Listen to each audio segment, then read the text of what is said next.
All right. Good evening and welcome to the March 5th, 2026 Scarborough Town Council Ordinance Committee meeting. I am your chair, Karen Shoup, and we have Councilor Donovan and Councilor Anderson. And so first on our agenda, we do a public comment for items that are not on our agenda. And so if there's anyone who has a suggestion for an ordinance they would like to see us implement in the town of Scarborough, this is now your opportunity to have that comment. I don't know if there's anyone in the audience or online who wanted to comment on that. Hello, I'm Allison Bristol. I live at 6 Bayview Avenue, and I'm coming very respectfully to comment on Tom's comments last night about his report on the fish and wildlife beach restrictions. And again, I'm not taking a position one way or the other. I've not taken a position. I don't plan on taking a position. But I have to say, with all due respect, it's very disappointing to learn that a counselor or counselors would act on their own by going to the state to get a different answer about an issue that other than the answer that the council collectively voted on. And to me, again, respectfully, it shows a disregard for the time of town staff, rangers, reserve officers, and the American Animal Control Officer who spent the entire summer collecting data and reported to the town council in October in Tom's town manager report. And then the communications committee very thoughtfully put a question on the survey to get a response from the broader population in Scarborough. So it shows a disregard to the residents who participated in that survey, and not to mention the council decision based on a set of data. The council decision that this was not the time to address the issue. This was not the time because we had bigger fish to fry. And to my knowledge, this set of data that went to the state has not been made public. And I would just say I would really expect more from our council members. So what I would say is, based on Tom's comments last night, whatever the letter is from the state, it doesn't sound like the issues are insurmountable. But I certainly hope that all of this would become a public process. Again, I don't think the data that we shared with the state has been made public. And the letter from the state has not been made public. And Tom, forgive me, I couldn't tell last night from your comments if it was going to be a council discussion or something that would be a public process. So I would certainly hope that it would be. And again, I think as everybody knows, this is a very contentious issue. And I don't think it was necessarily necessary to open up a can of worms in this way. So thank you. Anyone else who would like to make a suggestion for an ordinance? Okay. With that, we will close public comment and we will move to the approval of the minutes from the February 11th, 2026 meeting. Do I have a motion? So moved. Any discussion? Nope. All in favor? That's unanimous.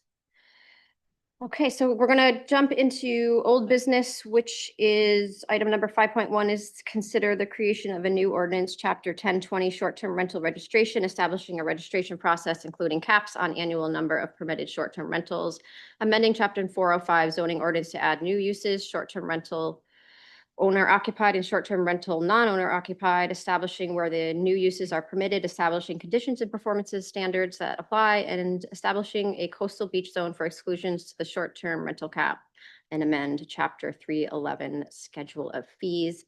This is coming back to us. We went into it pretty deep at our last meeting, and so I'll ask Autumn Spiel, our town planner, to give us a little more information. Thank you. Hello.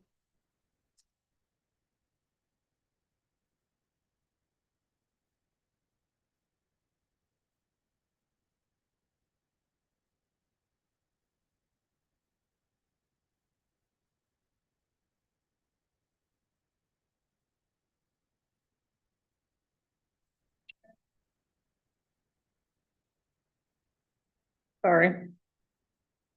Clicked on the wrong thing. There we go.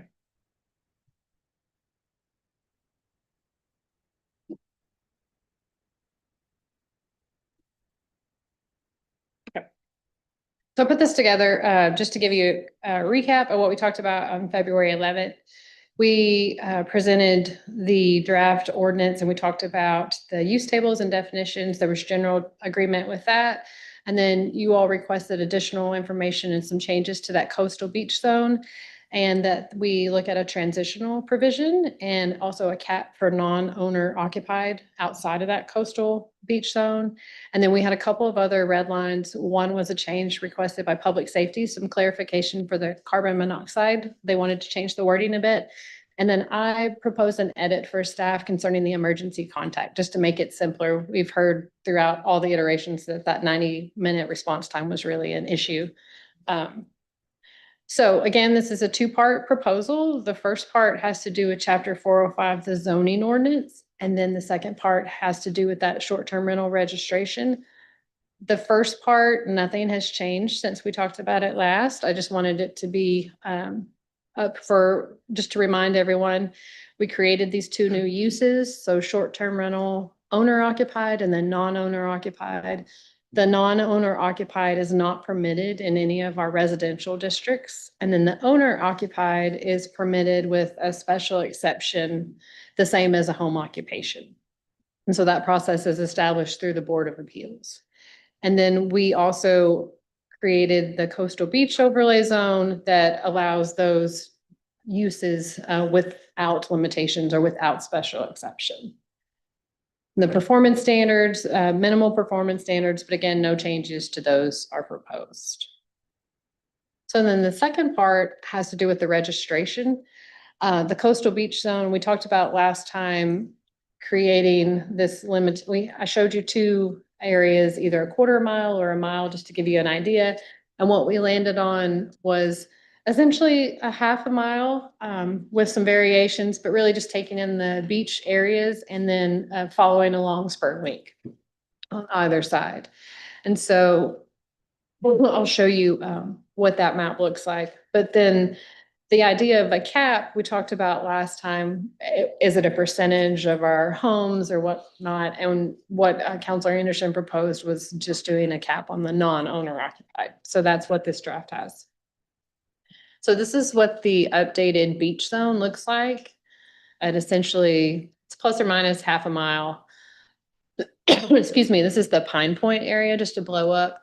And the property shown in red in this map, that's reflective of what that April 2025 list of short-term rentals, where those are. So you can kind of see that we're taking into account most of those. So this is Pine Point and it ends there. It does not go over the railroad tracks. And then following along, you can see that Prout's Neck, and then following along Spur Wink. The parcel, I don't know, I don't think you can see my cursor. But the parcel right there at Spur Wink at Black Point Road, that's Camp Ketchum, so that's not included. And then there's another parcel on 77 that is Piper Shores that is not included. But other than that, it's both sides of the road. And so that's the revised coastal beach overlay area. So this area, based on that April, about 60% of the short-term rentals are showing up in this area. So we've really captured a significant amount. So the other changes that were made that we talked about incorporating a transitional provision. And so I've got two drafted provisions in here. So the first is about the special exception requirement. So for the homeowners that have a owner occupied short-term rental now in the R2, R3, R4 zone, a special exception would be required if this is passed in this form. And so this provision would give them time to get that, because that is a process through Board of Appeals. That would be quite a few that would have to go suddenly. So there's some language in here to give them that they need to register, and then that they would have to get their approval by June of 2027. And then we could also talk about if we wanted to waive fees or things like that for those applications during perhaps later conversations. But this one basically says if they can show proof that they've been doing it, we'll give them the extra time to get that special exception. Otherwise, if you're just now starting and you want to, I want to do short-term rental on my home, you would just go straight to the special. How far back do you have to show a consistent? This one was just I just included it for 2025. So if you could show that you'd been doing it for the prior year, right? I thought we had gone, I don't know, I guess we maybe had a discussion. I talked about it. I just wanted to put this together because any of these numbers can be tweaked, one way or the other. But this was really just to give them more time. It may be that we don't have that many that will need it, but it was to give staff more time to process them through and the Board of Appeals. So then the next one is about if the short-term rental is not a permitted use with the adoption of this. And so this is the provision I put in that they would have to register by December 31st, 2026, and they would have 12 months. And then the short-term rental use would have to cease at the end of 2027. So it's eventually that 18-month time period that we talked about. So that is the summary. Everything pretty much stayed the same, except we added a cap on non-owner occupied, the 50 per year. And we included these transitional provisions. So with that, I am happy to answer any questions or further discussion. We've been talking about this subject for a while, and I think if you could remind me, because we, especially I think coastal Maine, it's all, vacation communities, vacation places. And can you just remind me, of our neighbors? Because I believe a lot of the towns around us have already done short-term rentals. Like I remember you had that chart, and I know Oh, right. Orchard has like business licenses. Everyone has some sort of short-term rental registration process, right? The cap is a limit. Only if you have limits on where they can be, but everyone has one. But everyone has a short-term rental ordinance, somewhat regulating, registering them and things like that. Yes. Okay. Do you guys have any questions? I just have a question about the Board of Appeals process or going to the going to the zoning board. Can you just describe a little bit like what reality would look like for an existing individual who has a short-term rental that is in a special exception zone and what they would have to go through in order to get approval? And then what would it be that the zoning board would decide against in order to make that decision? The zoning board of appeal, a special exception is required in our ordinance for a number of uses. And there's a list of criteria that you have to meet. And it's basically that you're not going to increase, I'm summarizing. So you're not going to increase traffic. You're not going to increase noise or refuse to the area. And if you give me just a second, I can probably pull them up for you. Yeah, as on zoning. Yeah. It's about like being consistent within the neighborhood. But I think the biggest thing about the ZBA process to me is it's noticing all the neighbors because it's a business. You're leaving your residence and you're operating a business. So that's how it is with anyone who wants to operate a business in a residential zone is you need to talk to your neighbors first. And I think that's kind of what we're trying to do is capture that is, if you get your neighbors thumbs up, that's great. But I think that's the situation that we're dealing with is some people are not in that situation. But you can elaborate more on what that process is. Sure. So these are the specific criteria. Again, no unsanitary or unhealthful conditions. The proposed use won't create any unsafe vehicular or pedestrian traffic, no erosion issues. It's compatible, like Councilor Shoup said, with the neighborhood. You're not creating anything that's really quite large or different. Shoreline zoning rules apply. You have to make sure you own it. So, and that you have the financial capacity to run it. So it's fairly easy to meet the requirements. It's just a timing, they meet once a month, you apply the month prior, you work with staff, you fill out your application. So it's easy, but it's something still extra, but the board can definitely weigh in having not gone to the Board of Appeals for a lot of the prior special exceptions, I don't know how they might react if, say, every neighbor around you was in opposition, you know, but And I I do think- suspect that that would weigh I in will on. say, I think that is probably the biggest thing, and I think to me, that's kind of why we want that to happen, is so the neighbors have a say. Most of this stuff is subjective, and I think, I think you wouldn't have a problem. I think really this is about noticing the neighbor. I mean, it is a residential zone and so. Yeah, I mean, I think special exceptions oftentimes set out a list of standards that will address the kind of issues that will be raised under these circumstances. That's what this does. So I think that I appreciate that. I think that neighbors are entitled to that. Could I just ask a question on that line of commentary? Do you anticipate that the average applicant can represent themselves, or do you anticipate they would Yes. need Yes. professionals of some sort? Yes, with the staff assistance, yes, And there's a fee associated with correct. this. It's $250. That's why I was wondering if we would waive, that would be a consideration to waive those for the existing. Right. Now, I would say 95% of the people that go before the zoning board are by themselves. Mhm. So it's not an attorney type of thing. It's very straightforward. With that, I will open it up to public comment. If there's anyone that would like to comment on our current draft of the short-term rental ordinance, you have 3 minutes if you want to come to the podium. Hi, my name is Suzanne Conley. I live in Easton Village, Simplicity Place.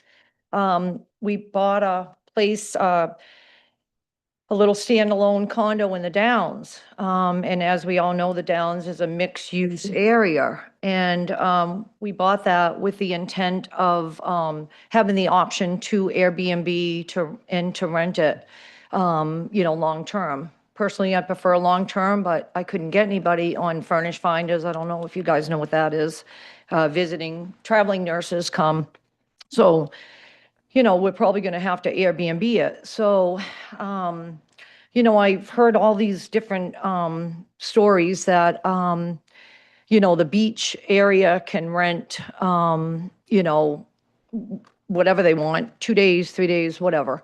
But then other people like in the Downs, there's a number 50 that I heard. I don't know, I think it's all in the early stages. I understand you guys are trying to regulate the Airbnbs and follow maybe what some of the other cities have. So I'm hoping that, being in the Downs, buying the property with the understanding, and it is mixed use, it's not, we have a little 8-lot subdivision there that's kind of away from the other homes. And, I'm hoping that, we're still going to be able to do that. With the understanding that when I bought the property that we could do that. I hope that, we wouldn't get shut out in that area. So I'd like you guys to consider the Downs as a mixed use. We have I don't know if you guys have gone out to the Alleygash Brewing or Bite into Maine. They're going to have storefronts. We love Risbera. He's done a great job. So I'm hoping that you guys take that into consideration for us few people that did buy those standalone condos.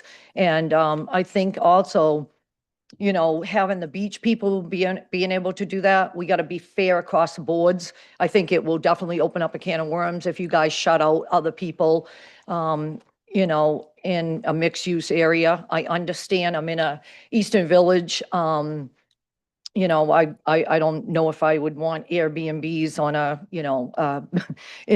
it's a neighborhood, more of a neighborhood where we're in a kind of a different, in our own private road also. So I hope you guys consider that.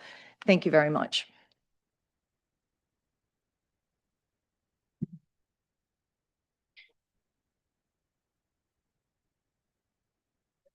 Thank you very much. Sure. Hi, I'm Catherine Wise. I have a place on Ferry Road. First of all, I want to say we have a good neighbor ordinance, and I think that that's a really strong set of guidelines that tell us how we are supposed to operate with one another.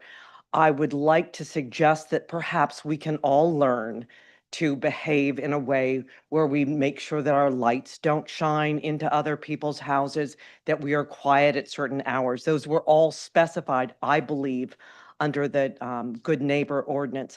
I'm not really sure what the benefit is of getting more involved and setting up guidelines and then adding the complexity. I think that the good neighbor ordinance is a good way to do that. Also, someone mentioned that other towns have ordinances. I think it would be very helpful if we'd have a list of those other towns and if we could also see what those ordinances are so that we're making sure that we are not putting any onerous limitations on the people of Scarborough. Thank you.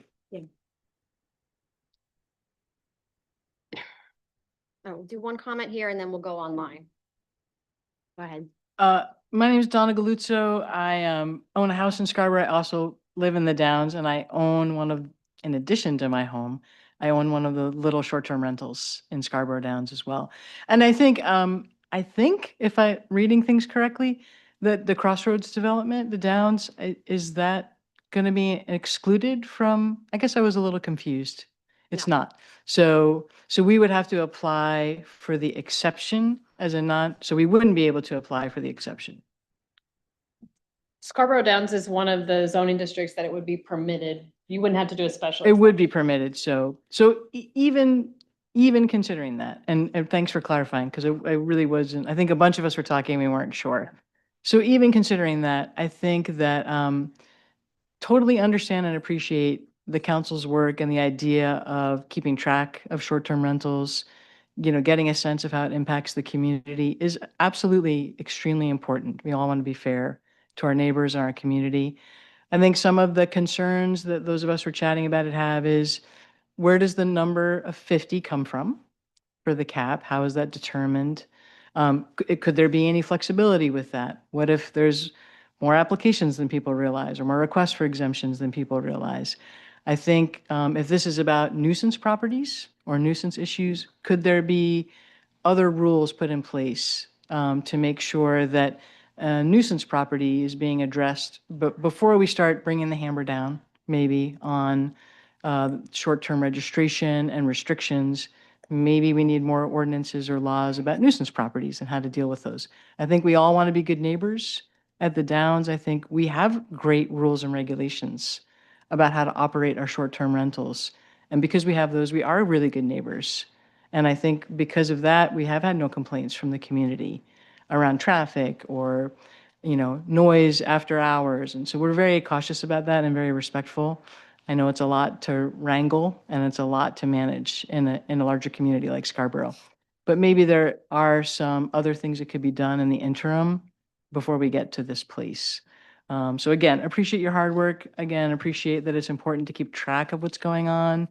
It's important to register people. It's important to know how this is impacting the community. But also, as Suzanne said, we bought our properties in mind with being able to rent them, to achieve rental income, to appreciate them and grow, in part because we love Scarborough and we want to stay in Scarborough and be able to afford staying in Scarborough. And, we want to be vibrant members of this community. So thank you. Yeah.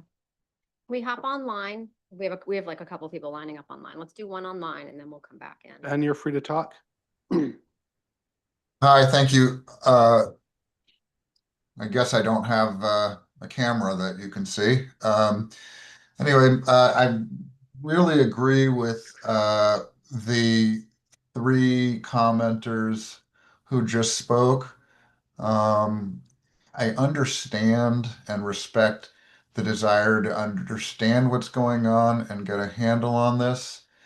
I myself and my wife, we rent a short-term rental owner occupied. I feel like the special exemption process is not an appropriate tool for the goals of trying to manage and understand the short-term rentals. For context, we have been renting for 3 years. We have had no neighbor concerns. I think, in fact, a lot of our neighbors may not even be aware that we're renting a room in our house, and that is because we do it with courtesy and with care. And I feel like it's not really necessary for our neighbors to get involved in that process. The special exemption process has a lot of factors that really don't seem relevant to essentially just having one or two people stay in a room in our house for a few days. It feels kind of arbitrary for us to be making judgments about things like impacts on things like sedimentation and just a lot of these issues that aren't related. I'd like to cordially request that the special exemption process not be used for owner-occupied residences that are doing short-term rentals in residential areas. Agree with the previous commenters about the good neighbor ordinance and about, nuisance issues. There isn't a problem here with short-term rentals, and I think an over-regulated approach to evaluating this at the outset is just as you can see, it's a cause of concern for a lot of Scarborough residents who were concerned about how to pay for our properties and our property tax and things like that. So please reconsider requiring a special exemption and I request take an approach that is geared towards understanding the problem without jumping into regulating it in ways that are not necessary. Um, and listen to your residents and what we're asking for. And I appreciate your time and consideration. Thank you. Thank you, Mr. Greenfield. Go ahead. Hello, can you hear me? Yes. I'm Elizabeth Edgecombe, and please excuse me, I'm feeling pretty passionate about this at this point. And I am trying to be as diplomatic and considered in this opinion as possible. I'm someone who inherited the family home, and I have to rent it in the summer in order to be able to keep the family home, and keep my house where I live. And it just seems like I'm barely getting by, and the town wants more. And it keeps going to places like Higgins and Prouts, and I don't know as much about Prouts, but Higgins and Pine Point, as though they can be places where you can just charge for things, because the mentality is that rich people are renting rich people houses. And that's not the reality. I'm really struggling to keep my home in the current climate, and I don't need another process I have to go through, another fee I need to pay to solve a problem that no one has been able to identify yet. I have not heard a single person give me any reason for needing this other than other towns have it. I don't care that other towns have it.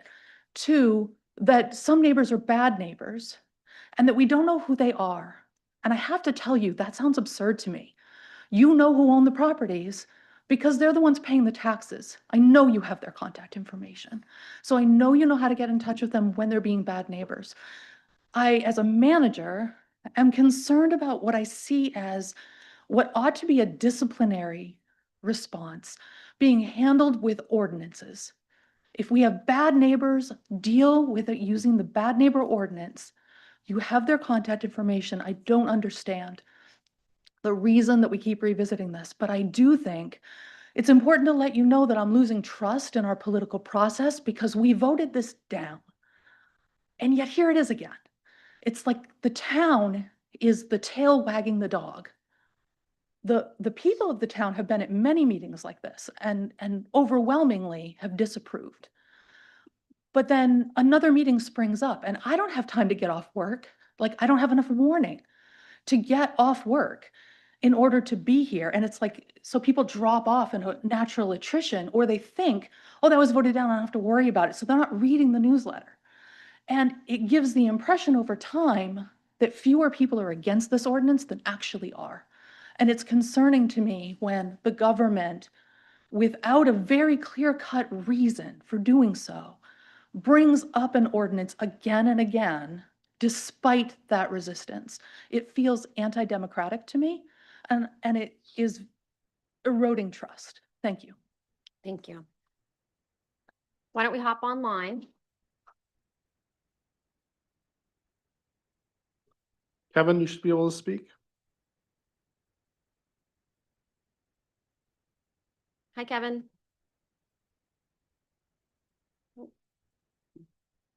Can't hear you.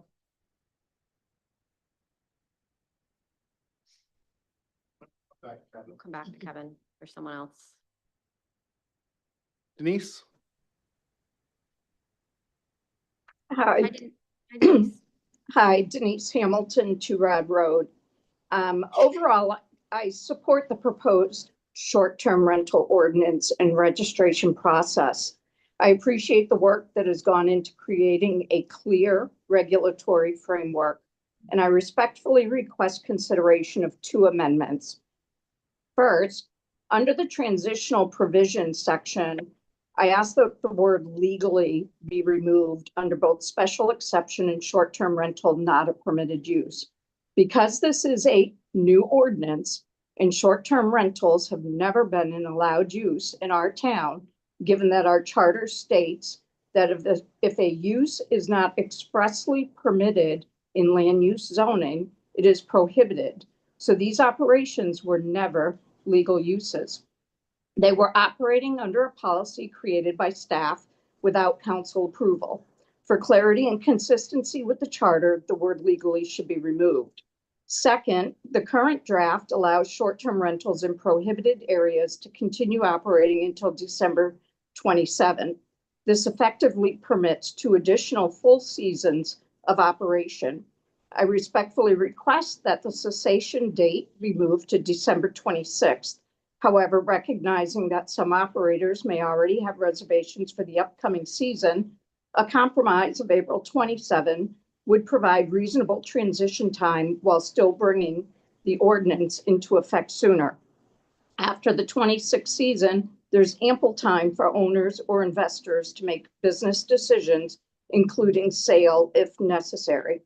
Thank you for your consideration of these 2 requested amendments. And since I had previously emailed this, if anything of my public comment was touched upon, my apologies for repeating it, but I was just able to hop on. Thank you. Thank you, Denise. All right. Yeah, let's try Kevin. Can you hear me okay? Yes, we can. Hi, Okay, Kevin. sorry about that. Yes, Kevin Young. I work with Scott and Sonny Townsend team. I also work with HigginsBeachMaine.com as a property manager. I've been on the team for 8 years. I've also been vacationing at Higgins Beach for 32 years. I echo everything that has been said so far and disagreeing with this ordinance. I will keep it quick with just a couple quick questions.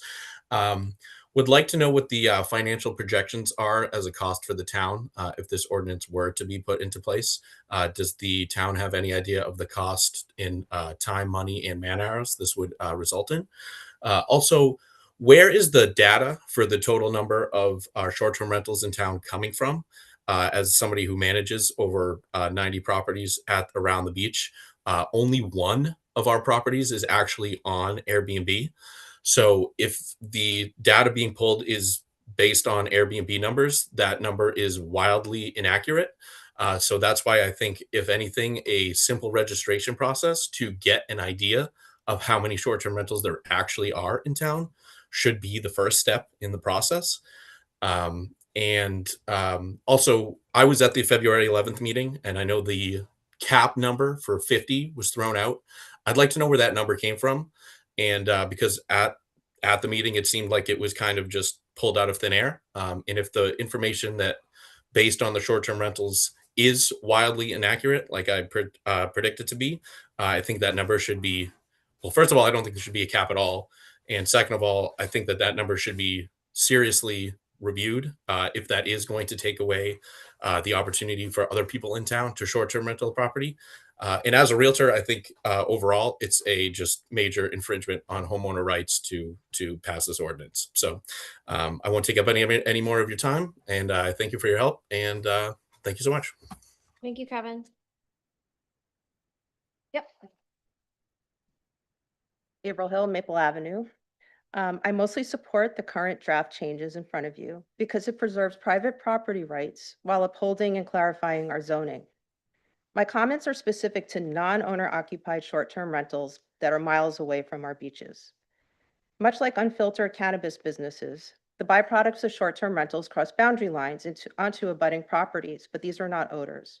There's increased traffic, parking nuisances, noise, a revolving door of vacationing strangers, and safety concerns. It's the price residents pay while short-term rental investors profit.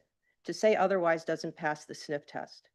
But unlike cannabis businesses that can use filters to keep the offensive aspects of their business from crossing boundary lines into neighboring properties, no such filter exists for non-owner occupied short-term rentals. No matter how conscientious the business owners may be, it remains unmonitored lodging for ever-changing groups of unknown transient vacationers. I want to be clear that this ordinance in front of you isn't about denying a business owner their property rights. We don't live in an unorganized township in northern Maine where anything goes. It's about recognizing that a property owner's business model does not have the right to override the residential character and peaceful enjoyment of the rest of the neighborhood. Upholding zoning standards is impunitive. It's protective of the property rights of others. For these reasons, I support the zoning draft in front of you with the following exception. I urge the committee to shorten the transition period from what is almost 2 years from today to an end date of April 1st, 2027. This is still a very generous transition period for existing non-owner occupied short-term rentals in prohibited areas that also respects the rights of Scarborough residents who abut these businesses. These short-term rental owners will still have a full season of short-term rental income. They can also choose to make their houses their homes or put their houses back on the market as longer-term rentals or resell them. Older, more modest homes in our traditional neighborhoods are of the rare starter home variety for which there would be no shortage of willing buyers or renters. I appreciate your consideration of these points when you make your decision tonight. Thank you. All right, we'll let her go. Okay, go ahead. Okay. Good evening. My name is Allison Bailey, and I'm a resident of 281 Pine Point Road. I just wanted to start by saying thank you for all the time and effort that you've put into the issue, and of course, for all the work you do for our community. As both a Scarborough resident and a local property management professional, I'm concerned about the significant restrictions, including a cap on rentals, without clear data that short-term rentals are creating a widespread issue across Scarborough. At this point, we have not established any real data to support the needs for these types of limitations. Beginning with a simple registration process would allow the town to better understand how many short-term rentals are operated and what, if at any, impacts they are having. This approach would help ensure the future decisions are based on real and accurate data. The proposed cap and the possibility of eliminating existing rentals could have unintended consequences for homeowners who rely on seasonal rentals to help offset the cost of maintaining the expensive home. It has large potential to impact property values and create unnecessary administrative challenges for property owners, managers, and town staff tasked with enforcing the ordinance. Many of us who manage the homes work diligently to ensure that we are respecting our neighbors and the character of our town and the integrity of vacation rentals. I fully support a reasonable oversight and responsible operation of short-term rentals. However, I respectfully encourage the town to consider a more balanced approach that begins with registration, gathers data, and protects the rights of homeowners while preserving our seasonal rental roles that play in Scarborough's community. Really appreciate your time. Thank you again, guys. Thank you. Thank you, Allison. Okay, let's go online. Go online.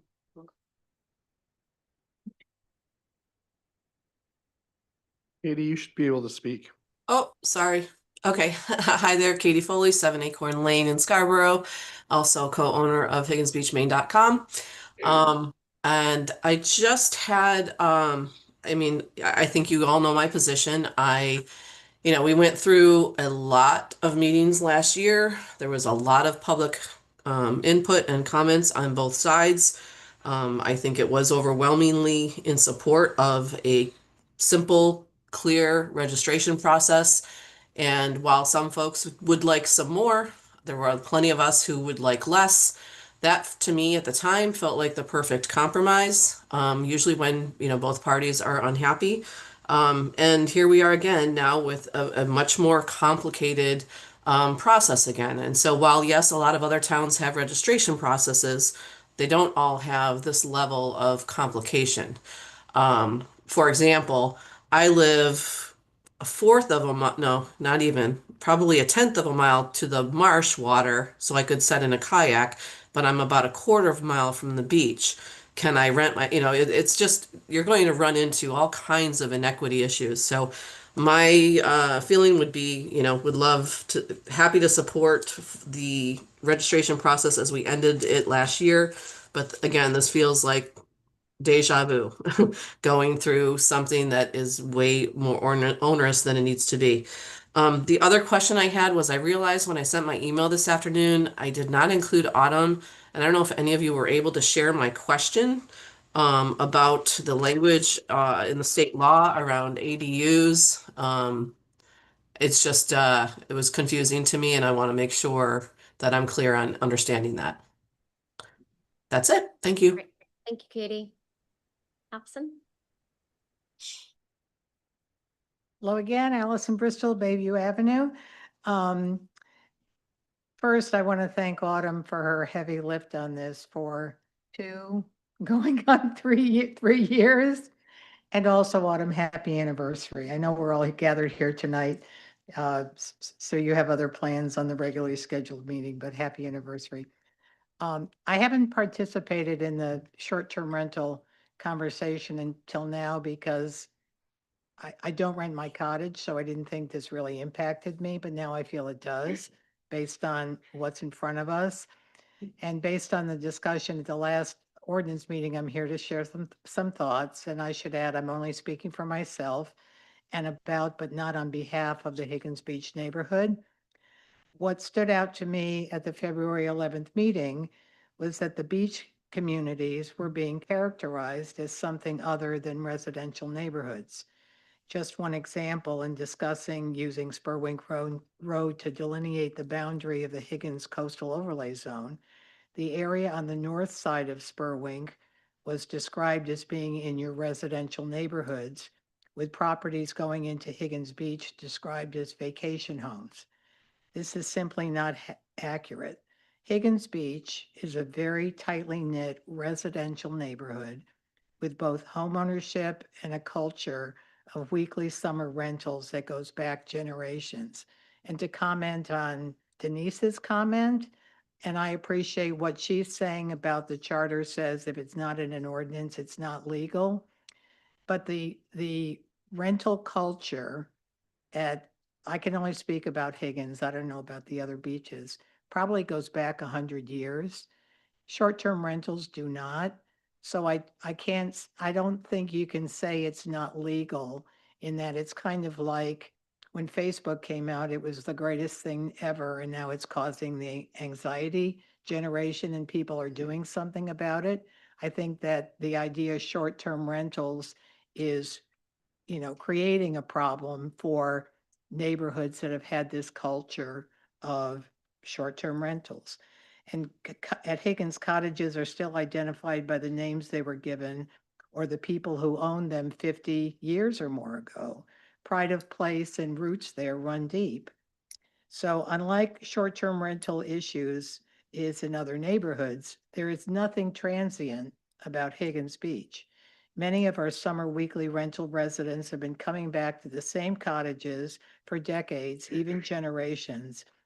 For example, next to me, one renter came back at the same time to the same place for 46 years until she was too old and could no longer make the trip from Canada. We who live there are blessed to be there year round, and there are many of us, and we look forward to seeing these longtime friends every summer. They are very much a part of the Higgins Beach community. So and indulge me, I know my time is up. So why is this important? Why this is important is because if the town is looking to put a cap on non-resident short-term rentals in other residential neighborhoods in town, it begs the question, is the town driving investment and/or private equity buyers to the beaches? While I agree short-term rentals don't belong in more traditional suburban neighborhood settings, non-present buyers would also not be welcome at the beaches either. If you take a look at the makeup of non-owner occupied properties at Higgins today, I think you would find that many of them are owned by residents who own multiple properties at the beach and would be categorized as owner occupied in one of their other cottages. Again, we're not a transient neighborhood and shouldn't be considered as such. By fixing a problem in other areas of town, we shouldn't be setting up the possibility of relocating the problem to other parts of town. Also, I'm not sure how the town can equitably put a cap on non-owner occupied short-term rentals. If other towns are doing this, I'd like to hear more about how that works. And the other one little thing I'll add in looking at the zoning changes, looking at the definition of seasonal residence, residential dwelling occupied by the owners of the subject property for a minimum of 3 consecutive months during a 12-month period. I know there are people at the beach that might be there for 2 months and then rent for a while and then come back. So I think and there doesn't, I couldn't find a reference to a seasonal residence anywhere else in the ordinance, so I don't even know why it's pertinent. But, again, I think from what other people have said, I support the idea. It's a problem. We're creating a problem to look for a solution. Thank you. Awesome. Okay. Oh my gosh. Okay, we'll try to do maybe 2 more comments. We have 2 other agenda items here that we got to wrap up in the next half an hour or so. Ellen? Ellen, go ahead. Thank you for taking my call, and thank you to the council for all of your hard work on this. Although, again, I would echo that I'm not sure why we're back here. I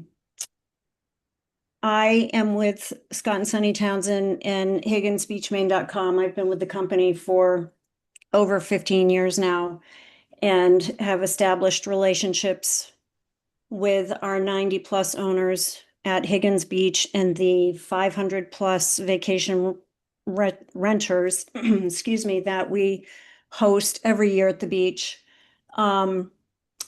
I would like to also echo some of the comments made previously by Ms. Wise and Elizabeth Edgecombe, Allison Bristol, Allison Bailey, Katie Foley, the myriad of owners, Donna.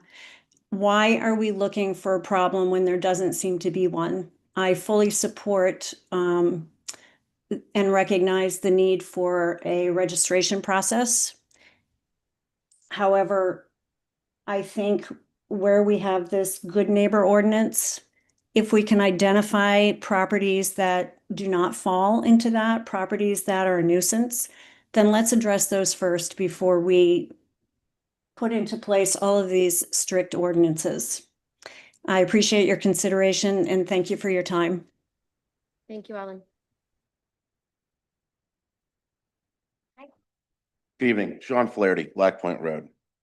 Remarkably, this proposal includes the exact same language, regulation, and restrictions as the prior STR ordinance proposal, which was defeated merely weeks ago, before first reading. But it gets more brazen. It's more tone deaf.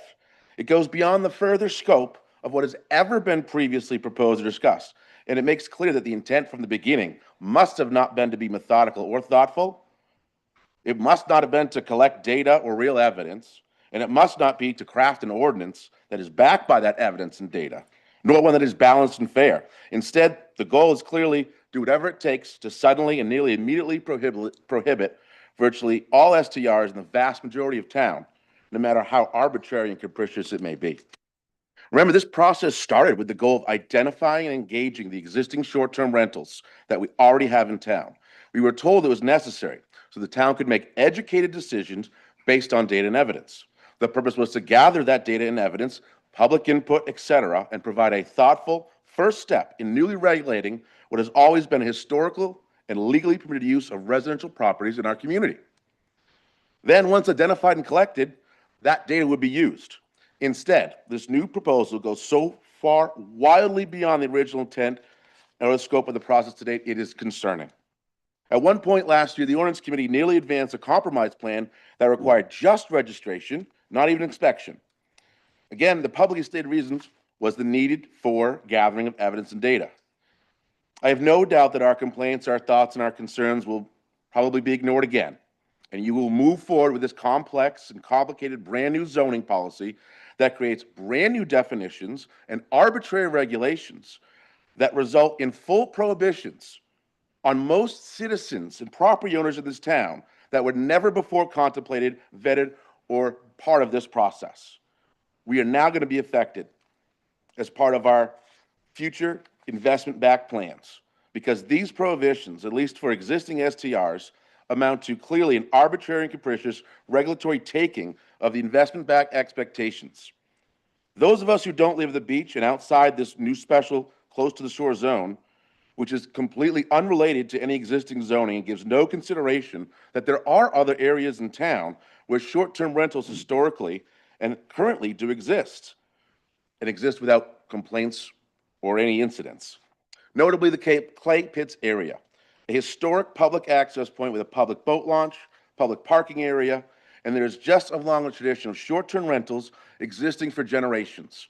Therefore, Clay Pits and a half-mile around it must be treated the same way and should be added to that zone, which doesn't prohibit or limit these STRs. It should be treated as being the same as a half-mile from a beach. For those in towns who will not be completely prohibited from continuing to occasionally rent their homes to guests, we are subjected to competing against their own neighbors to be one of the first 50 properties. There's a lack of open-mindedness in this ordinance committee that's led to decision-making at this point. Specifically, the benefits that short-term rentals provide to our community, economically, culturally. Dog-friendly accommodations that almost no hotels or traditional lodging allows are available oftentimes in short-term rentals. I have been overwhelmed by the number of people who cannot find pet-friendly lodging other than on Airbnb. Not only is it important and necessary for a huge section of our population to travel with an animal companion, it's more than just pets. It's emotional support animals. It's therapy dogs. My guests stay multiple nights. Airbnb allows you to set a minimum for bookings, discounts for 7 or 28 days. I am overwhelmed by the number of guests who are coming to Scarborough, not for a vacation, but because they're undergoing serious and complicated medical procedures at our medical facilities right here in Scarborough, and a range of procedures by healthcare providers in our neighboring communities. Whether they need or they want to travel with a pet, or they medically need a therapy dog or ESA, they do. I provide a place for guests to stay from all over the state, from patients undergoing complex infusions or procedures that prevent them from driving back home immediately, to families dealing with pediatric cancer treatments. They need somewhere to stay. These families are visiting Scarborough year-round. They're visiting during the holidays. A number of my guests grew up in Scarborough, and they're coming back to have holidays and vacations with their parents. They need a family-friendly, dog-friendly STR. These are renters who need a place for a week, moving between in and out of housing. It's the travel nurses, your neighbors that are treating you in your hospitals. Instead, we're treating Airbnb and short-term renters like slumlords with no evidence or data whatsoever. It's a solution in search of a problem. This has gone way far beyond what was ever considered. And for that reason, I think we need to scale this back. I'm going to close public comment. We're going to go into discussion now. Thank you. I appreciate everyone showing up. I appreciate everyone showing up and making your comments tonight. I think some of you maybe are showing up. This process has been going on for a long time. So I just want to assure you that there's been due diligence with the comparison between the towns around us, how they're managing this and things like that. I can't help but notice that our fire chief is in the audience today. And I will tell you, he was a big player in this because of safety. So when anyone visits the town of Scarborough, for me, this is a safety issue. I know there are a lot of issues around this. For me, it's safety.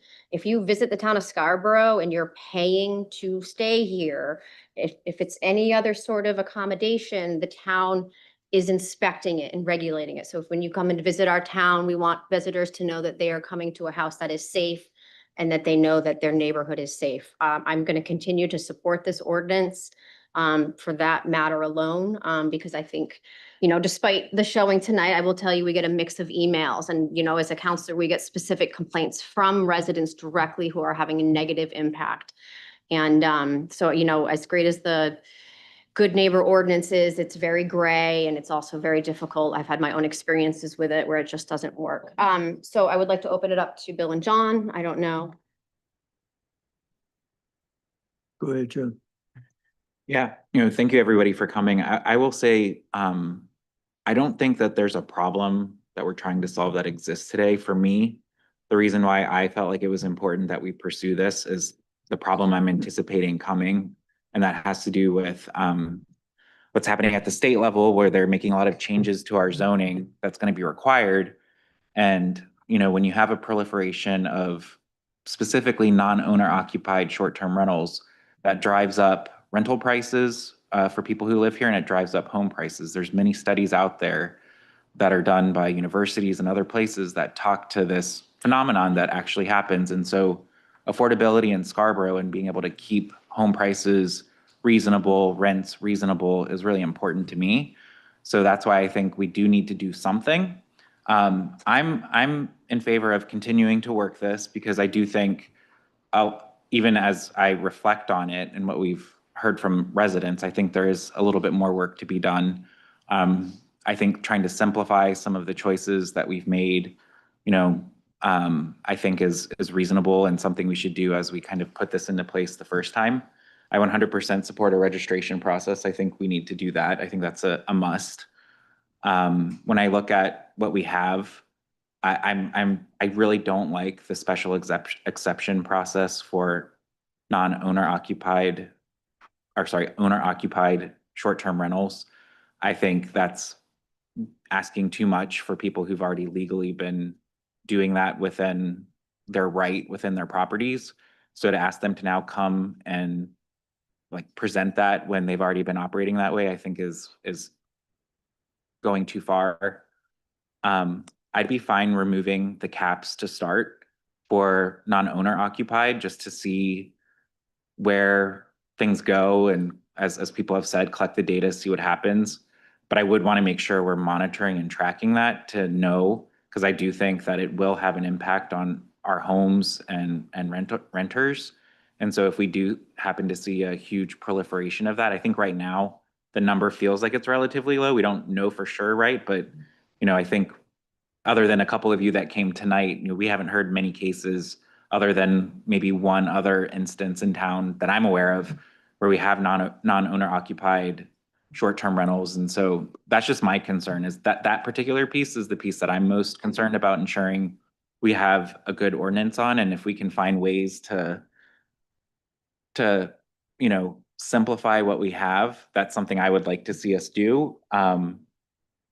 Again, I don't know for the committee, I know we have a very short meeting today because we have to be out of here, so we don't have time to really workshop this further, but at least what we have, I think it's directionally right from what we talked about last time, but I still feel like I want to make some tweaks to it. Thank you. Thank you for showing up, because there were a lot of thoughtful comments, and it helps all three of us to be educated and in turn educate the other council members. My perception of this is that short-term rentals are a form of business that takes place in a residential zone. And therefore, making sure that the worst elements of it can be regulated and controlled is helpful and necessary. I also think that gathering data through a registration process is one of the ways in which we can educate ourselves on this. So I certainly support that. But thank you for coming, and all of it. You help educate us when you express your circumstances. Thank you. I think we've done a deep discussion on this. I do think we have some questions. I would more prefer bring the question to the full council when you talk about the zoning process. To me, when we talk about going before the zoning board, to me, from my mind, coming from that background, that is the exact process that's created for residents who want to have an activity that is non-residential in a residential zone. If there's another suggestion that maybe Autumn can come up with within that time, but to me, I think there does have to be a checks and balance with what are my neighbors doing? My neighbor wants to open a business, and I think, as Bill's saying, some of us consider it as a business, but maybe there's other things to consider. I would like to take a vote, move this forward to the council. I think this is going to be a good discussion with them, and then maybe we can take some time to get a little more background on some of the questions we had with the caps and the non-owner occupied and things like that. So with that, I'll take a vote. Do I have a motion? Yeah, John, what's your thought on that? I think, can we discuss first, what are the items that we want to make sure we bring to council where, Specific. yeah, that we don't have full alignment? Well, you said you were thinking about getting rid of the cap. I think maybe there should be a discussion around the cap. If we have a cap, what a cap would look like. Do other towns have caps? I think to me, it was surprising to hear Kevin Young tonight be like, I have 90 rentals. None of those 90 are probably in the number that you have. I don't know. So I think right away, it sounds like we have a lot more short-term rentals than we already knew about in town, good or bad. So I think the cap, you're saying the non-owner occupied ZBA, I think it's the is it? owner Owner-occupied. occupied special exception. Exception. I think I could live with it being just let people do owner occupied in the residential. Or even more, I would say, Without a special exception? yeah, that I think some on the council may think is too far, but at least that first provision about the transition, I would say waiving that and saying if they are legally operating today with a short-term rental that's owner occupied, they don't have to go through the special exception process. Well, what is what do you mean legally operating? I mean, my understanding is that what's happening today, as kind of Allison mentioned and some other people, like these are legal, the people are doing it legally today. What they're doing is not illegal. And that's one of my concerns is as we go and as we make these transitionary things, are we opening ourselves up to liability to have people come who say, hey, I've been operating this Right. non-owner occupied residency. I should be able to keep doing it because we're changing the rules. Right. And so that's, We don't have a law. So to me, like legally, there's no law that says anyone's been operating these. And then second, like, yes, they've been operating them, but that's why I think we have that huge cushion. Yeah. Because I mean, I know there's case law that says you can't be like, you have to change it tomorrow, but they're not going to suffer damages if you give them 18 months mhm. to deal with it. And I think that's where, legal or not, we have to kind of decide what zones we want to have them in or not. I am on the opinion that because we have not defined them, they are not legal. They've just been happening. And now we're finally defining them and we want to make them legal and further define them. Autumn, do we have a law that says we can't do long-term rentals on residential homes? No. And from the attorney perspective, the short-term rental residential property, it's not prohibited under our current zoning. It falls under that residential use. But what we establish when we put something like this into place, now we do have a specific rule and we can implement that you can no longer do it. We can set up that situation with these transitional provisions. And so I did have legal review them to make sure that everything was in line with that. So once a town creates a new or addresses a use specifically, we can do that. Yeah, I mean, that's totally this is exactly the stuff that we're allowed to do is make these regulations and changes and zoning and things like that. I think we're trying to be as reasonable as possible to say we're making a change. Let's give them time to adjust to that. Those people who are presently undertaking short-term rentals, we have the discretion to allow them to continue for a longer period of time than the draft ordinance in front of us. Correct? Yeah, we could. Yeah.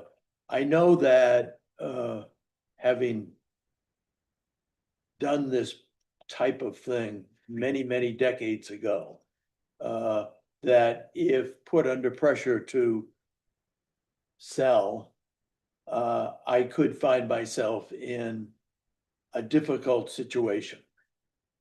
So I'm sympathetic to those people who are saying that this sort of thing can overregulate. And I would think a registration helps, but also perhaps lengthening the time that people are allowed to continue what they've been doing and believed they were rightfully entitled to do. Right. Well, I don't know, I don't know if we should get a legal opinion specific to, you know, that, you know, what are the consequences? I mean, I know we have the right to do that and give them time to do it, but. I would be more comfortable moving this forward if we at least struck the cap for non-owner occupied and let the council then deliberate if they want to add a cap back in.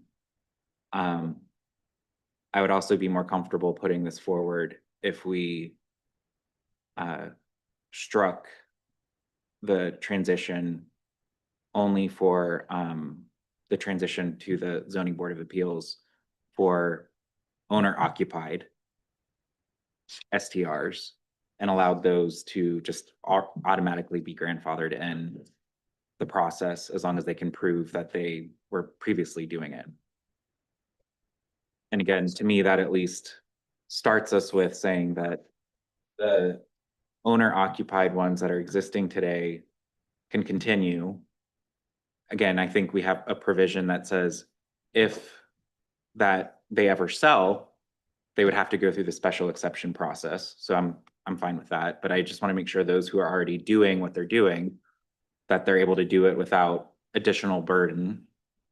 So if we could agree to remove those two things or have those two things send it to the council and deliberate whether we want to be more strict, I would be comfortable with that. So get rid of owner occupied DBA Yeah, or for just this. For initial non-owner implementation. occupied, you go to the ZBA for a special exception. For non-owner occupied, I think it's Yeah. based on No, so the non-owner occupied, it depends on what zoning district that you're in. And that's why I didn't initially draft it with a cap for those because I tried to address the concerns with the zoning districts. So what I'm hearing is that we would strike the cap for the non-owner occupied. And then we would allow the existing short-term rentals owner occupied in the residential districts that have proof that they've been functioning as a short-term rental for 2025 to move forward with registration and not have to go through the special exception process. So that would be the special transition for those existing. Wait, so SDRs. John, you want to get rid of the cap for non-owner occupied and take away housing for people? This seems very counter But to kind of. But I know, I switched, I know, So it's I'm very gonna call counter. that because that is what concerns me right now, Yeah. is you're already now, I think the reason we had a cap was we have a housing shortage in this state. Yeah, And so what we said was, and also to me, we want to preserve the character of the neighborhoods in this town. When you take that cap away, I feel like that's where the floodgates happen. And I think that really concerns me because one of our big goals was here was in the concern and the concerns that we get from residents was that we're taking away this housing from residents. And it's depleting the stock of housing, and it's also typically smaller homes, which are starter homes. You know, you hear about the small homes being rented weekly when these are the homes that people are trying to get into to reside here. So I support a cap. I don't know if I support 50, but to me that this is about, preserving the integrity and also dealing with our housing shortage. I mean, these short-term rentals are exactly, these are homes that staff that work for the town could be renting right now, but instead, they're being run as businesses in their residences. And so I think to me, that's why we had the cap. And what was the other thing you said? Autumn said it faster and better than me. So just to respond, like, yes, I agree with you. It is a concern. My question is, would it be more prudent for us to pass this without it? Again, monitor and track, really see what's happening, and then later figure out what is the right cap that we would want to do. Like if we really do see this proliferation of non-owner occupied short-term rentals that are driving up prices and making less homes available, I think that would be prudent then for the council to then actually try and place a cap in their cap. There are all sorts of ways we could do caps. And I think Autumn proposed a different way last time, where it could be like 1% of housing can't be above. That seems to be a benchmark that a lot of communities are using. And so, again, before we go there, I think it would be good to pass a ordinance that, again, at least starts the registration process, allows to see the data and see how much this is actually happening in town, and then make a decision on, okay, is a cap needed or not? So I'm not saying no cap ever, I'm just saying no cap for this first iteration. What if we brought the cap up and just made it really high? I'm just, what concerns me is what I'm hearing from even public comment is there's a lot more rentals out there than we're aware of. And so what concerns me is that we could end up with 300 non-owner occupied and just be completely blown away. And we're stuck with it. I mean, we're not stuck with it, but we've sort of set a precedent of like, now, and then we have to kind of backtrack. It's happy, I want to move this forward, but I also just want to be like, I really do, to me, one of the big goals of short-term rental was to preserve the integrity of the neighborhoods and also Scarborough. I don't think Scarborough Downs to me was made to be short-term rentals. I honestly don't know though. I don't know what the original planning was, but when I think about it, that's not what my idea was. I thought it was mixed use, but not including short-term rental. If that's part of it, I just was not aware of it. I'd like to move this forward. I'm sorry. I will say at the end of the last meeting, we were fine with what we had and we were going to move it forward. And I think Things change. they do. But yeah, I mean, again, like I'm saying make it less restrictive and let the council then decide if we want to go more restrictive. Bringing something really restrictive to council and then opening it back up. I mean, that's also an option, but I feel like I would be more comfortable going forward with something less restrictive and letting the council further deliberate if we want to do something even more And I think restrictive. I agree with that. Okay. But some of the arguments that you're making are also compelling as to why it should be more restrictive. And I wouldn't mind having this debate because it's got some strong interest Yeah. in the community. So I wouldn't mind seeing that debated at the town council Mhm. with all 7 of us. So I would support that. So do I need to make a motion then to make the amendments that I suggested? Yes, please. Okay. So I would like to make a motion, if I can say this correctly, to remove the cap for non-owner occupied and to amend the transition period. Or do we strike the transition period for? We would want to keep it, but we would do an acknowledgement opposite of what we have now. Okay. Sort of, but I'd like to keep it, otherwise Yeah. there won't be any allowance Got it. for it. You got what I need. And I know what you want for Okay. that. I don't know what you mean. So can you repeat what I want? So I would like to amend the special exception required transition so that owners or entities that currently can show proof of short-term rental history in 2025 shall be exempt from the special exception requirement for their registration. And then new ones will have to follow. So that will be it. And they would just register like normal Okay. without having to go through the extra process. Okay. Which I honestly, as staff, appreciate the not having to do all of those in one fell swoop. I can see the benefit to that. And then I will just add, you're suggesting removing the cap for the non-owner occupied. And with the zoning as written, I think you have, while you're permitting owner occupied in some districts, but none in any of the traditional neighborhood R2, R3, R4. So we have eliminated that from those as being an allowed use. So you have addressed that still. Okay. Do we have a Do I have a second? second? Second. All in favor? Opposed? Okay, back to the motion as amended. Any discussion? Okay, all in favor? Okay, that passes. Thank you. All right, I think we have time to. Thank you all for Yeah, thank you coming. Yes, for thank you coming. guys. Be at it again, sorry. Process continues. Okay, next on the agenda, 6.1, we have consider amendments to chapter 601, our traffic ordinance. Our town engineer, Angela Blanchett. Thank you for your patience. See you, Angela. So how much time do I have? You have a half an hour. About 3 or 4 minutes. Why you guys made it sound like I had like 10 minutes? Oh, I thought, well, the next meeting starts at 7. Yeah. Okay, no one more thing after. Oh, okay. I don't think we'll get to food. Sorry, Larry, I'm My saying that now. dinner starts in 20 minutes. You buying?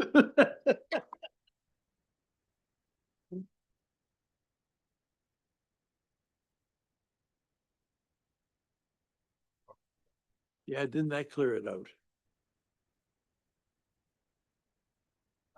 Well. Bucks.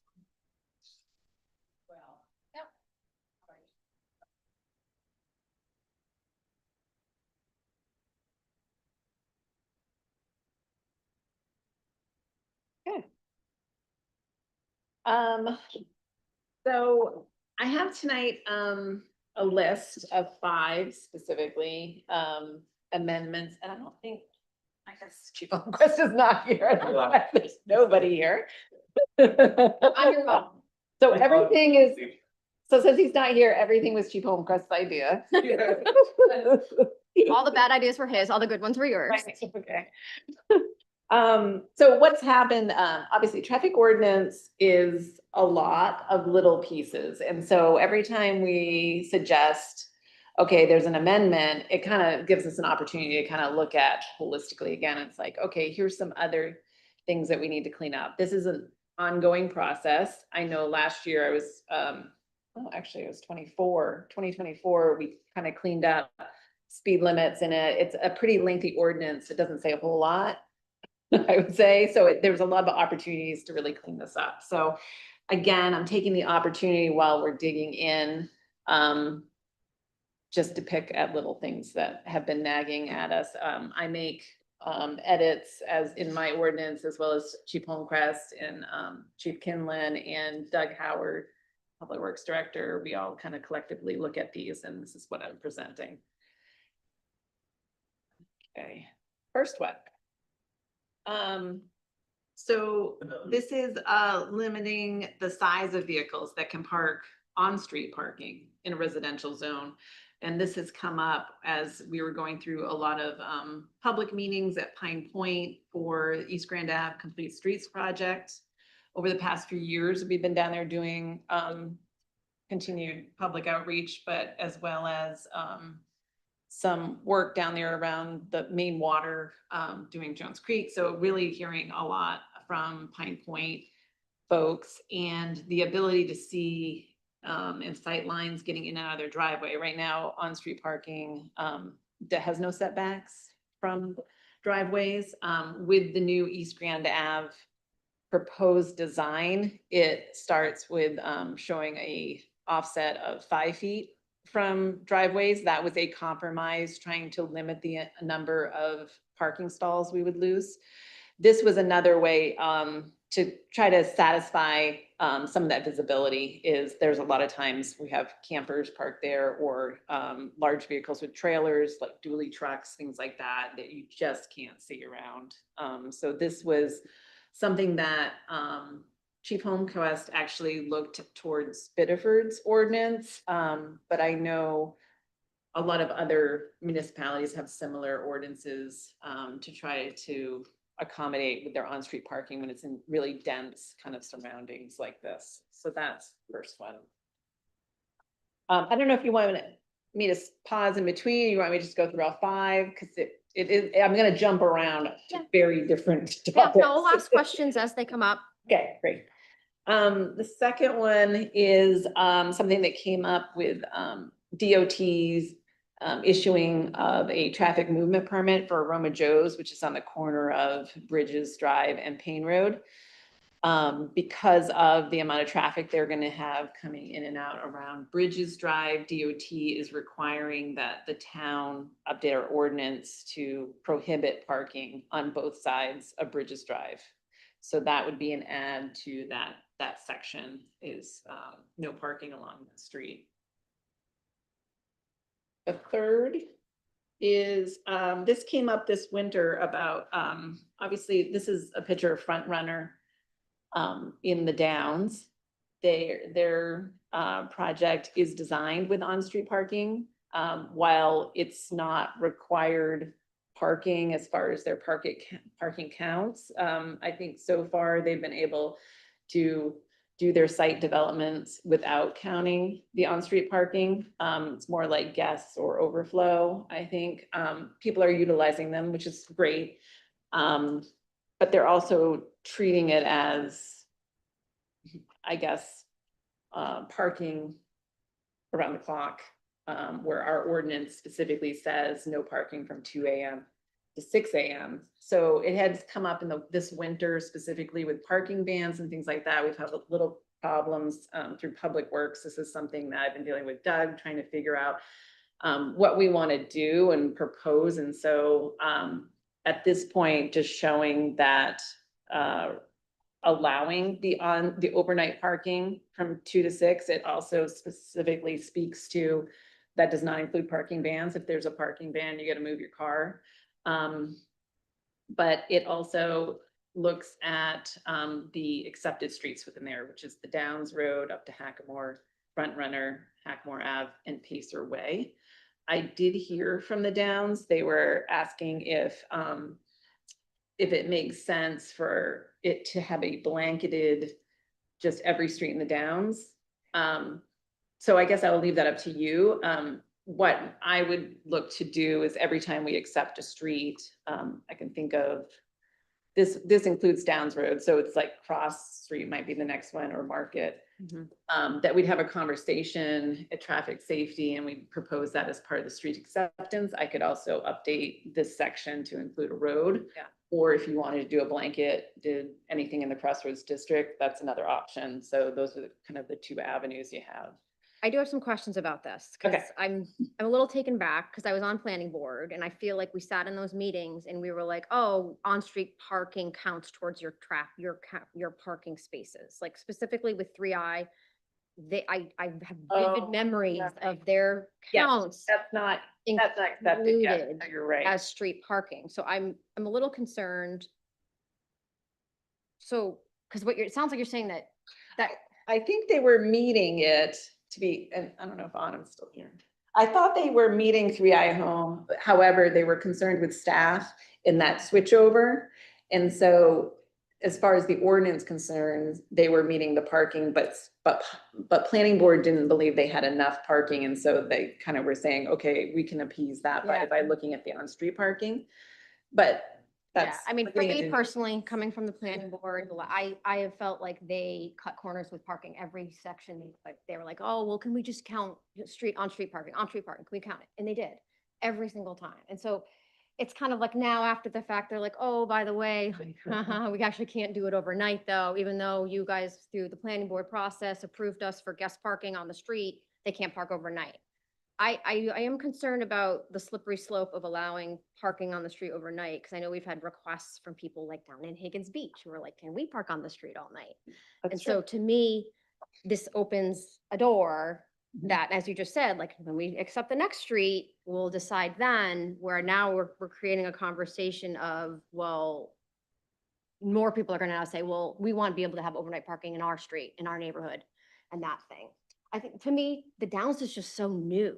To me, it seems like almost like bad planning that now they're coming back and being like, we want to be parking on the I will street say, at night. this is not by their request. Yeah. This is Doug Howard having a conversation about, okay, we should really clarify, because they did struggle this winter with people not moving their vehicle during snow bans and snow parking bans. But So like the image we're looking at, like, is that what we're talking about? There are parking spaces that exist that we're telling people they can't park overnight.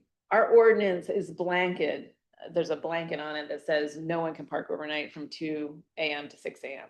Those hours between 2 and 6 a.m. Yeah, as a suburban community, we really, until this project, frankly, didn't have any opportunity for on-street parking, but for a couple of very specific areas, the beach areas. I think the real difference is this streetscape was designed specifically for this. These are designated painted spaces as opposed to someone haphazardly parking, on the shoulder of the road in front of their home. So I think I understand your point about kind of the slippery slope or the precedent, but I think establishing the precedent of having a road specifically designed to accommodate on-street parking with designated delineated spaces is decidedly different than willy-nilly Right. wherever they want. So when we get the emergency ban to like not park on the streets, are the people who are parking in those spots expected to move their cars? Yes, Or do they? yes. Okay. I guess for me, I just find it frustrating that you go through the planning board process and the whole part of the process is that you cannot park overnight in the town of Scarborough. And now they're coming back and being like, hey, can we park overnight in the town of Scarborough? Where I'm like, did we miss the mark in the planning process to not, I personally, that one year I was on it, I did not think there was enough parking the whole time. That's why you're never gonna get me.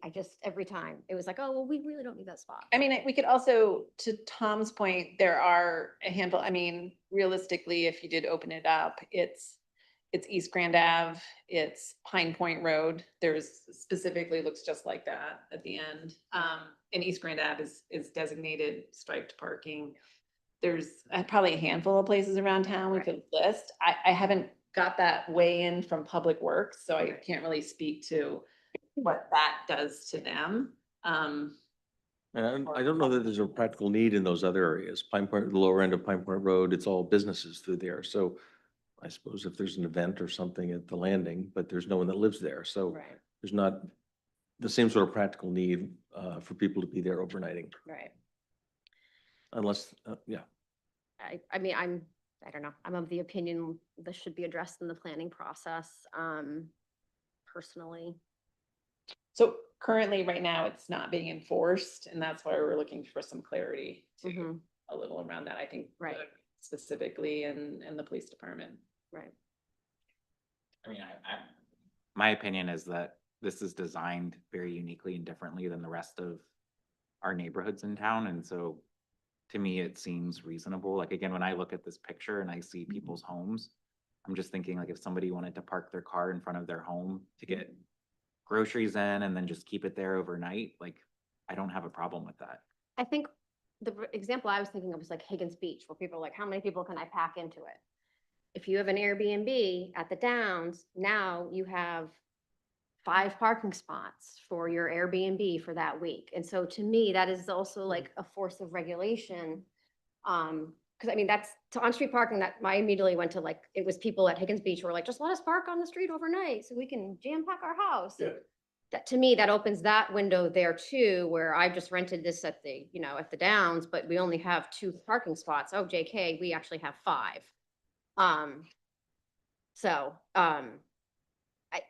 I don't know. I'm happy to move this forward to the council. I know it's very particular. I think just coming from that background, I was always disappointed that there never seemed to be enough parking there. How many on-street parking spots do they have right now on those streets? That's a good question. I can get that for the next meeting.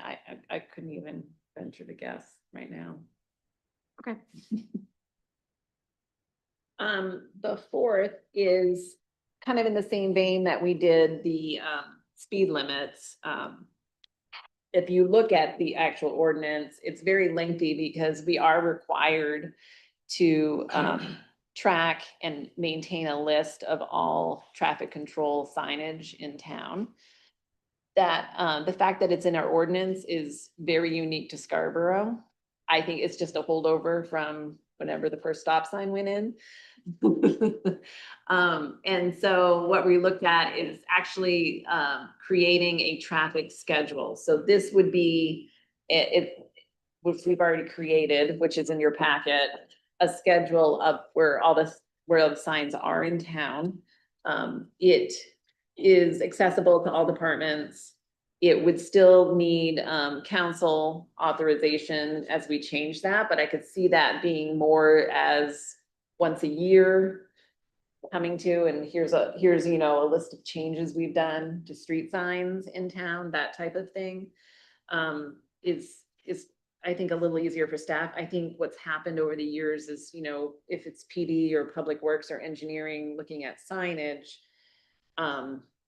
no one else probably besides, well, because Autumn's brought the ordinance to everybody's attention, I think, because before it was kind of like, oh, that's true, we got to update the ordinance, was not even kind of in the forefront, and this would keep it most updated.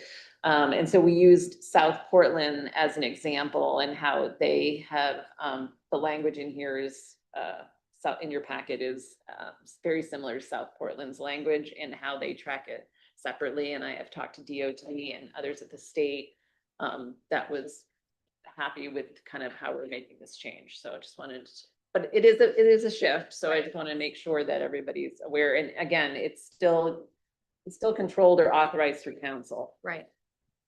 Makes sense. Right, so I thought it sounded like a more efficient way of doing it. Yes, yeah.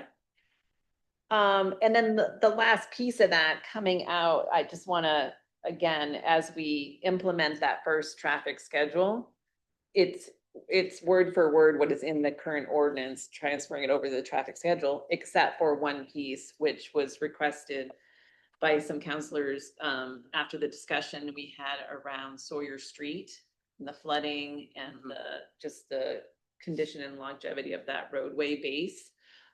We have been in discussions also with Cape Elizabeth. And so looking at timing wise, trying to kind of move forward the no through trucks on this stretch of road from Spurwink through, I guess, the next intersection in Cape. I don't know what that is exactly, but they're planning on moving it through their council. It's a one and done for them though. So I'm trying to get on that whenever this comes up for the council agenda, they'll be scheduling in Cape Elizabeth. So obviously it's a coordinated effort. That's trucks over 10 tons. Just give us an example of what a truck I was under thinking, 10 what is tons. 10? Well, so like you wouldn't be able to do like a dump truck would not be able to. It's also, I did speak with state and DOT about it. Looking at registered weights is a big thing also. Rather than the officer doesn't need to know whether you have anything in your truck or not. So that's the other piece. So it is the larger vehicles. I mean, a big pickup truck is not gonna warrant that, or even a small, maybe landscape truck could still go across. Okay. And this was also suggested, our ordinance does also speak to, I think it's 26,000 pound trucks or something like that. And the 10-ton came actually from Cape Elizabeth's town manager, as he's the former public works director in Saco, and was thinking that it needed to be kind of this kind of weight limit as a lower level, kind of smaller trucks. You're the expert. So that's my 5 edits. That's good. That are listed in the red lines. Okay. And you're looking to move this forward to council? Yes. All is one packet. I should mention one other thing that came up. We had a member of the public come to transportation committee when we were talking about East Grand Ave. And I suggest that she come tonight. Sue Hamill had comments around, there is a section in our ordinance that speaks to business parking in Pine Point. And what I'm told by her is that those businesses don't exist anymore. And so they have parking that's not being utilized. So I didn't have enough specifics about it. So I was hoping she would be here to speak to that. And that might come up at council then. I can do a little more homework on that. Yeah, that'd be good. But I also don't want to take away a business's parking and without having a conversation with the businesses down there. So that I don't know, maybe if the clerk's office has some information too on the businesses. Right. I mean, if there's a business that's established there, it's just not currently operating. I can think of one place. Yeah, it Mm. does allow on the I don't know. north, it's written as on the north side of East Grand Ave, each business shall have one designated parking space in front of the business for the business, 20-minute business parking. And I think there is a sign, maybe a few signs down there that say. Yeah. Yeah, there is at the 20 market. minutes parking. But I'm told those businesses haven't been there for a decade. That's what I was told. Very last one. I don't, Sue must be referencing something I'm not thinking of, I guess. That's why I'm like, I Yeah, can't I really don't know what speak she's to it, so I referencing. just. Well, maybe she'll let us know. Okay. Just wanted to give you a heads up on that one. Okay, I mean, I expressed my concern over the downs. I mean, we can move this forward and I can give my same spiel with the council. You know what I mean? I think I just want to make my point. I don't I don't want on-street parking. I think this should have been dealt with in the planning, but I'm not gonna stop this whole package from going forward over it. I think it's all very reasonable requests and stuff. Mhm. Motion to move it to council? Second. I'm gonna open this up for public comment. If there's anyone online or in the audience that wants to speak to our traffic ordinance. Or they're bring in- us to Shamrock Shake. Okay, I will close public comment. Do I have a motion? So moved. Second. Any discussion? All in favor? Okay, thank you. Thank you, Angela. Thanks for all your work on this, Angela. I know we have one more agenda item. Just practically speaking, I know the school board needs some time to. Yeah, no, I transition. Okay. Shall we wrap? You done? The last item can be dealt with just like this or no? What are you saying, Tom? Should we not get into mobile? Okay. We need to be out here within Yeah, 5 minutes, yeah. so. So let's- We're gonna have to not. Sorry, Autumn. Sorry, Larry. We still have time, I think, right? Like, there's no urgency on that one, is there? Not specifically, no. I think That's the it would be thing. great to Alright. have it Yeah. done by the summer, I guess. Yeah. Yeah. Quick question.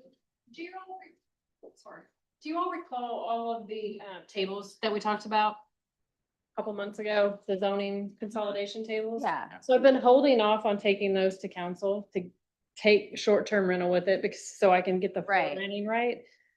Will that be, in your opinion, do you think it's gonna be confusing if I bring that forward on the 18th? Or would you prefer that I just take the short-term rental on the 18th and then catch up with it with the bigger amendments maybe on the following, so the short-term rental can have an extended sort of time I period? think that would help. Don't want to confuse anybody by saying, here's 24 zoning Right, amendments and Exactly. short-term rentals is this small thing. right. So it's really just that. Yeah, I That think, makes so. sense. I think Okay. we're focusing on that, yeah. Thank you.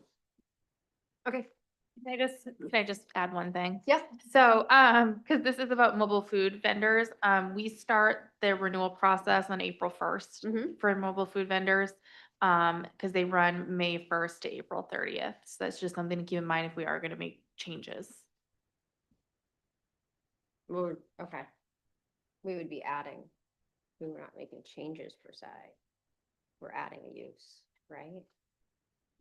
Yeah, with the same, we'd have to figure out a delay or what that would be, because it's written as the same time period. Okay.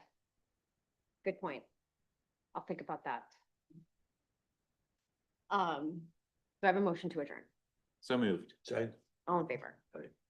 Thank you. All yours. Thank you. Nope. I'm staying. Look at this.